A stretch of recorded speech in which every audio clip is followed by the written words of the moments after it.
चलिए, तो हम लोग देख चुके हैं कि क्या होगा कि पास्ट टेंस का जो है past indefinite, past continuous, past perfect का एक्टिव स्ट्रक्चर्स और पैसिव स्ट्रक्चर्स हम लोग देख चुके हैं। सिंपल स्ट्रक्चर्स मतलब वो कैसा फॉर्म लेता है, प्रेजेंट पास्ट इंडेफिनिट का, पास्ट कंटीन्यूअस का, पास्ट परफेक्ट का, एक्टिव एंड पैसिव। हम लोग क्या करते हैं, एग्जांपल लेते हैं। जैसे पास्ट इंडेफिनिट को देखिए, पास्ट इंडेफिनिट, इसका हम एग्जांपल लेते हैं। मतलब पॉजिटिव लेके नेगेटिव के लिए नोट सिंपल डिडक्ट हो जाएगा, डिड जहां होता है वहां डिडक्ट हो जाएगा, मसला क्या है। तो सिंपल हम लेते हैं, मान लो कि Sohan bought a book yesterday। मान लीजिए क्या है, एक एक्टिव सेंटेंस है, किस चीज का, पास्ट इंडेफिनिट का। सिंपल क्या है, सब्जेक्ट है यहाँ पर, बॉट क्या है, बाय का सेकेंड फॉर्म है, मतलब इसको V2 में कर सकते हैं, और V3 भी सेम ही होता है इसमें। तो बट देखिए पास्ट इंडेफिनिट में क्या होता है, स्ट्रक्चर सब्जेक्ट V2 मतलब जो वर्ड का सेकेंड फॉर्म है, उसके बाद ऑब्जेक्ट, कोई भी ऑब्जेक्ट आ सकता है, एक बुक के लिए दूसरा भी आ सकते हैं, अदर वर्ड भी हो सकता है। तो Sohan bought a book yesterday, अगर मान लीजिए ये दिया गया है सेंटेंस और इसको क्वेश्चन में कहा जाए कि इसको कन्वर्ट कीजिए पैसिव में, तो सिंपल हम क्या करेंगे, इसका स्ट्रक्चर क्या होता है पैसिव का, ऑब्जेक्ट पहले डालते लेते हैं। तो ऑब्जेक्ट क्या है, ये एडवर्बियल वर्ड है, मतलब ये बताता है मतलब सिचुएशन को, मतलब कब हुआ ये काम, ये तो कोई है नहीं, मतलब ऑब्जेक्ट इसका तो काम हुआ नहीं। खरीदने का काम कौन सा हुआ है, बुक का। एक बुक उठाएंगे और बुक, अब एक बुक है तो क्या लेगा, बात लेगा या वर्ड लेगा, अकॉर्डिंग टू स्ट्रक्चर होता है पैसिव, स्ट्रक्चर होता है पास्ट इंडेफिनिट। एक्टिव का क्या होता है, सब्जेक्ट जैसे कि हम लोग देख चुके हैं V2 प्लस ऑब्जेक्ट। और इसका पैसिव क्या करते हैं, जब करना होता है तो सिंपल ऑब्जेक्ट को पहले लाते हैं, ऑब्जेक्ट जैसा होगा उसके हिसाब से वाज होगा या वर्ब होगा, और उसके बाद क्या करते हैं, यहाँ पर ये जो वर्ब इस्तेमाल हुआ है उसका थर्ड फॉर्म इस्तेमाल करते हैं, बाय लगाते हैं, सब्जेक्ट लगाते हैं, बस इसी के अकॉर्डिंग इसको सजा दीजिए। अब बुक है, एक बुक क्या लेगा, वाज लेगा, अकॉर्डिंग टू सब्जेक्ट एक सिंगुलर है तो वाज लेगा, यहाँ पर वाज हो गया। उसके बाद हम क्या करते हैं, सिंपल ये इसका काम तो हो गया। V3 क्या है, बॉट है तो बॉट ही रहेगा इसका, बुक वाज बॉट। अब यहाँ लगा देंगे क्या, उसको अब सब्जेक्ट को दिखाएंगे किसके द्वारा, बाय सोहन कब, यस्टरडे। अब कोई ऐसे भी कर सकता है, अगर ऑप्शन इस तरह ना हो, मतलब ये आगे पीछे हो सकता है, जैसे a book was bought yesterday by Sohan, अगर स्टूडेंट तरीका में यही होगा इसका कि एक बुक है जो खरीदा गया था सोहन के द्वारा कब, पिछले दिन, बीते हुए दिन में, बस सिंपल सी मीनिंग में कोई चेंज नहीं कर। बुक खरीदने का काम इसमें भी दिखाया जा रहा है, बुक खरीदने का काम इसमें दिखाया जा रहा है, जो सब्जेक्ट है इसमें वो भी इसमें है, और इसमें क्या है कि हम काम से जा रहे हैं काम करने वाले की तरफ। अ book was bot by Sohan yesterday, यहाँ क्या है, काम करने वाले की तरफ से काम कर रहा है, Sohan bought a book yesterday. अगर नेगेटिव होगा तो मान लीजिए यहाँ कर दे रहे हैं, डिड नॉट बाय। अभी इसका नेगेटिव में क्या होता है, फर्स्ट फॉर्म इस्तेमाल होता है। जब इसका क्या करेंगे, पास्ट इंडेफिनिट का हम नेगेटिव देखेंगे तो इसमें होगा subject plus did not plus क्या होगा V1, उसके बाद ऑब्जेक्ट, और इसमें क्या होगा, किसी के लिए नहीं है, मतलब इसमें सब सब्जेक्ट के लिए क्या होगा, डिड नॉट ही होगा। और उसमें जैसे पास्ट प्रेजेंट इंडेफिनिट में था उसमें क्या होता है, डजंट लगता है, डोंट लगता है, उसमें डिपेंड करता है कौन सा सब्जेक्ट, इसमें कोई भी सब्जेक्ट को डिड नॉट लगेगा। उसके बाद क्या करेंगे, बाय। तब इस तरह हम क्या करेंगे, इसको अगर हम कन्वर्ट करना होगा कि Sohan didn't buy a book yesterday, तो सिंपल क्या होगा, a book was not bought by Sohan yesterday. Negative होगा तो यहां से इस्तेमाल करेंगे, did Sohan buy a book yesterday, तो डिड आ गया, तो उसका जब पैसे करेंगे तो क्या होगा, वाज वर्ड से स्टार्ट करेंगे, was a book bought by Sohan yesterday. Main concept समझना है कि कैसे इसको कन्वर्ट करते हैं। ये तो डायरेक्ट बात है, जिस तरह एक्टिव होगा उसी के, एक्टिव क्या है, अफर्मेटिव है तो पैसिव भी अफर्मेटिव में ही होगा। नेगेटिव है, अगर एक्टिव का सेंटेंस जो है एक्टिव में है और नेगेटिव है तो उसका पैसिव भी होगा, उसमें भी नॉट कहीं ना कहीं होगा, क्योंकि मीनिंग चेंज नहीं होता है एक्टिव से पैसिव में करने से, उसका वे क्या होगा, तरीका जो बोलने का चेंज हो जाता है। एक तरफ इधर से जाते हैं सब्जेक्टिव ऑब्जेक्ट की तरफ और इसमें जाते हैं ऑब्जेक्ट से सब्जेक्ट की तरफ, बस इसका ये पास्ट इंडेफिनिट का ही हो गया। हम लोग देखते हैं पास्ट कंटीन्यूअस का, हम लोग ऑलरेडी क्या है पास्ट प्रेजेंट का मतलब हर सेंटेंस का हम लोग देख चुके हैं, लेकिन इसका एक्टिव और पैसिव, इसलिए इसको समझने में कोई दिक्कत नहीं है, ना इसमें वक्त ज्यादा लग रहा है, ज्यादा वक्त लग रहा है past present indefinite present continuous present perfect में। तो पास्ट इंडेफिनिट को हम लोग कवर कर चुके। पास्ट कंटीन्यूअस के लिए क्या होगा, सिंपल इसका स्ट्रक्चर क्या होता है, सब्जेक्ट होता है, बाज होगा या वर होगा अकॉर्डिंग टू द सब्जेक्ट। उसके बाद V4 यहाँ दिखता है, मतलब काम उसका कंटीन्यूअस फॉर्म। उसके बाद ऑब्जेक्ट, जब इसको कन्वर्ट करेंगे ये एक्टिव का फॉर्म है और पैसिव का होगा तो सिंपल इसको ऑब्जेक्ट को पहले लाएंगे और बाद में उसी तरह रहेगा बाज। और यहाँ सिंपल क्या है, बीइंग पुट कर देंगे। बीइंग पुट करने से पता चलता है कि ये कंटीन्यूअस वर्क है, पैसिव है, सिंपल। उसके बाद V3, यहाँ देखिए V4 नहीं है V3, क्योंकि ये पैसिव परसेंटेज हो तो V3 उसमें ही होगा और इस्तेमाल होगा, कोई भी टेंस हो उसे मतलब नहीं। उसके बाद बाई प्लस सब्जेक्ट, सिंपल सा है। अब इसका एग्जांपल ले, जैसे सोहन को ले कि सोहन, बुक का एग्जांपल लेते हैं, Sohan was by a book. Yesterday को हटा दें तो अपने जोड़ सकते हैं, सिंपल इतना लिख देते हैं, ठीक। अब इसको हमको बनाना है, अब बुक को उठाएंगे, अब बुक, अगर बुक्स यहाँ मतलब डाल दे, मानिए यहाँ पर हम बुक्स लिख दें तो बुक्स लिखेंगे यहाँ पर,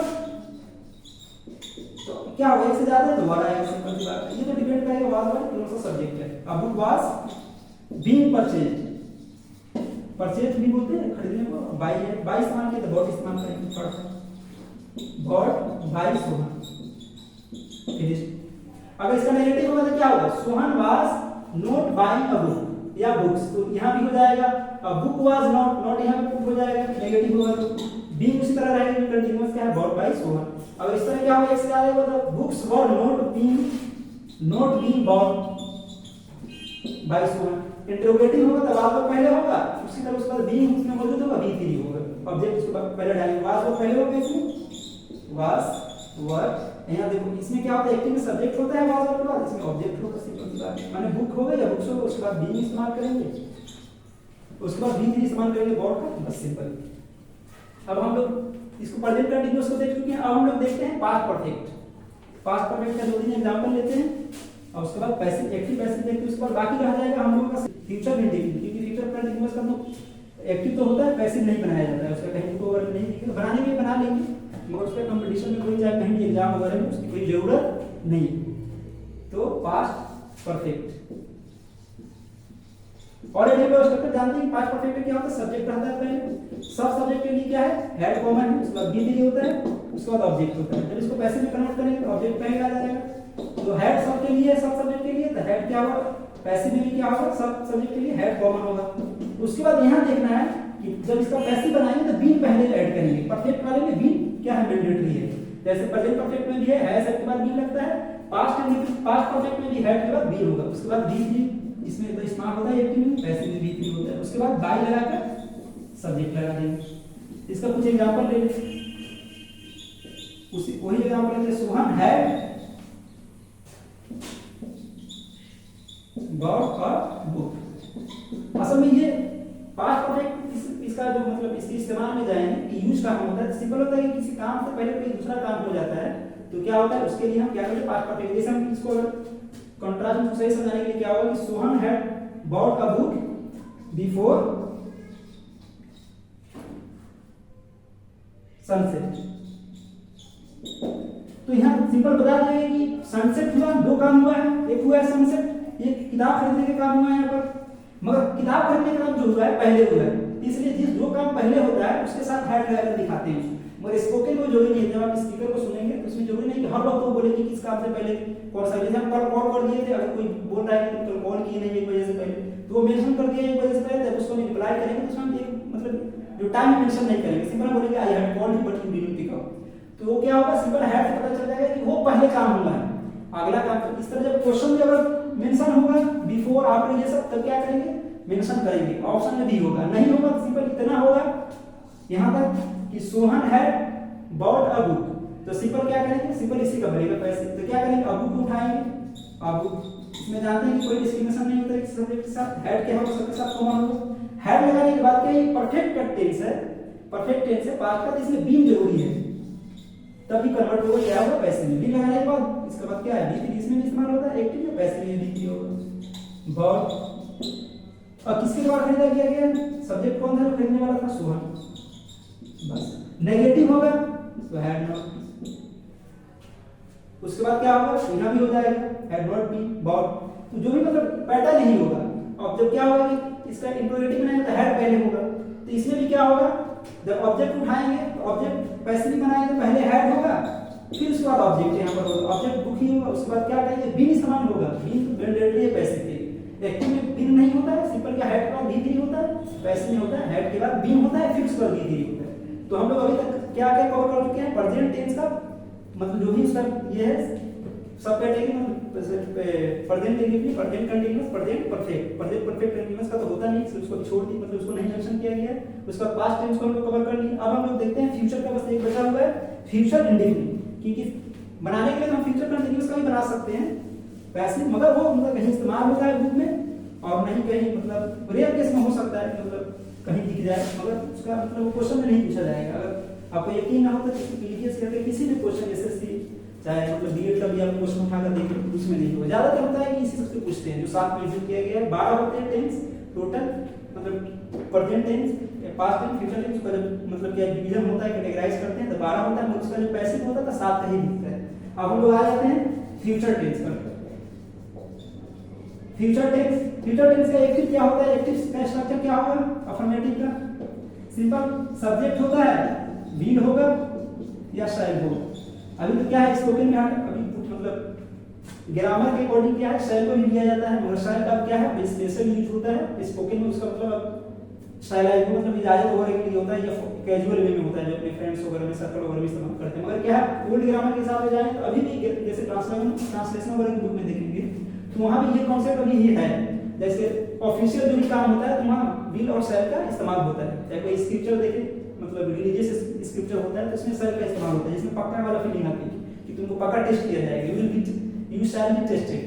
मगर अगर हम सिंपल हम फोकस ये करना है कि अगर विल के साथ देगा तो विल इस्तेमाल करेंगे, शैल के साथ होगा तो शैल इस्तेमाल करेंगे। मगर ज्यादातर आपको विल के साथ देगा, क्योंकि अब न्यू मॉडर्न ग्रामर के हिसाब से अब सब सब्जेक्ट विल लेता है, आई भी विल लेगा, यू भी विल लेगा और सी भी मतलब लेगी, सब मतलब जो भी होगा विल के साथ आएगा। पहले होता था कि आई के साथ मतलब शैल होगा, फिर उसके बाद उल्टा जब इम्फेसिस होता था मतलब कि पक्का वाली बात होती थी मतलब उसका हो जाता था एक्सचेंज, मतलब कि जो आई के साथ जिस सब्जेक्ट के साथ विल लगता था शैल के साथ शैल आएगा, और उसके बाद जो शैल लेता था विल आएगा। तो ये मतलब कंफ्यूजन आता था, इसलिए अब स्पोकन उसको हटा दिया गया है। सिंपल आपको हर सब्जेक्ट के साथ विल लगेगा, मगर रेयर आप देखेंगे बहुत सी बुक में ओल्ड ग्रामर के हिसाब से तो इसमें होता है विल और शैल का कॉन्सेप्ट। तो सिंपल ये मेंशन कर दिया, सब्जेक्ट होगा विल शैल होगा, उसके बाद विल इस्तेमाल होता है, ऑब्जेक्ट इस्तेमाल होता है। बस इसको क्या करना है वहां से उठाएंगे। ऑब्जेक्ट पैसिव क्या होगा, एक्टिव नहीं है, active affirmative passive affirmative. Object लेंगे, विल शैल उसी तरह रहेगा अकॉर्डिंग टू सब्जेक्ट। हम यहाँ बार बता भी दे रहे हैं कि आप विल का ही इस्तेमाल होता है, शैल का इस्तेमाल उतना नहीं होता है, मतलब फ्यूचर इंडेफिनिट के लिए शैल का क्या है मॉडल की तरह इस्तेमाल होता है, मॉडल की तरह ट्रीट किया जाता है। अब क्या है विल है, ये शैल है, उसके बाद क्या करेंगे बी यहाँ पुट होगा बी, और उसके बाद बी थ्री इस्तेमाल होगा, उसके बाद बाई प्लस सब्जेक्ट बस। और इसको देख लीजिए नेगेटिव जो होता है विल नोट होगा, उसका शॉर्ट फॉर्म ऑन होता है, शैल होता है, उसके बाद शैल नोट होता है। उसी तरह होगा नेगेटिव इंट्रोगेटिव बनाएंगे तो विल शैल को पहले लाएंगे, इसको ज्यादा बताने की जरूरत नहीं, ऑलरेडी जानते हैं। अब हम क्या करते हैं, ये एग्जांपल लेते हैं। जैसे मान लो कि हम बोलते हैं कि सुहान को ही लेते हैं, जो एग्जांपल लिया तो Suhan will buy a book tomorrow, tomorrow का स्पेलिंग देख लेना सही है क्या। अब इसको कन्वर्ट करना हो, जैसे फ्यूचर का है देखने में पता चलेगा फ्यूचर का है टेंस, इसको कन्वर्ट करना हो तो कुछ नहीं होगा, सिंपल हम क्या करेंगे ऑब्जेक्ट को देखेंगे। अब बुक है, ये जो है टुमारो यस्टरडे है एट 5, ये सब क्या होता है प्रेडिक्ट होता है, व्हाट मतलब सिंपल किसी समय को इंडिकेट करता है, उसका कोई मतलब कंडीशन जैसा जैसे पुट होगा उसको सिंपल क्या होगा पैसिव में उसी तरह पुट होगा। मेन ऑब्जेक्ट ये है, सब्जेक्ट ये है, ये हेल्पिंग वर्ब है और ये हमारा वर्ब। इस चीज से हमको मतलब है उसको जो जैसा रहेगा उसको क्या करें पैसिव में वही दिखेगा और एक्टिव में भी दिखेगा, सिंपल वर्ब का फॉर्म बदलेगा इसमें, पैसिव में वो सब नहीं बदलेगा। तो उसको उठाते हैं अब बुक, पैसिव क्या होगा इसका, अब बुक है, बुक खरीदी जाएगी कब, अब बुक विल बी, क्योंकि बुक खुद खरीदने का काम नहीं करेगा, इसको ही खरीदा जाएगा। अब बुक विल बी बॉट। अब स्पोकन में होता है यहाँ बोलकर छोड़ देते बात खत्म, क्योंकि हमसे सब्जेक्ट बताने के लिए, मगर हम क्या है कि कंपटीशन का एग्जाम देते हैं, चाहे मतलब एक्टिव पैसिव पढ़ते हैं, तो उसमें बाय के साथ सब्जेक्ट को भी दिखाया जाता है, बाय सुहन टुमारो। सिंपल यही है इसका कॉन्सेप्ट। अगर नेगेटिव होगा तो विल नॉट बी बॉट होगा यहाँ पर। अगर इसको अगर मान लीजिए अब इंट्रोगेटिव बनाए तो विल होगा, विल और book be bought by Suhan tomorrow. Tomorrow पहले भी डाल सकते हैं कि जैसे इसको कर सकते हैं अबुल क्या है, a book will be bought tomorrow by Suhan.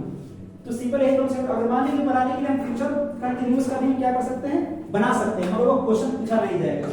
इसका सिंपल कॉन्सेप्ट यही था, फ्यूचर टेंस में हमको सिर्फ एक ही का पैसिव जानना है, फ्यूचर इंडेफिनिट का।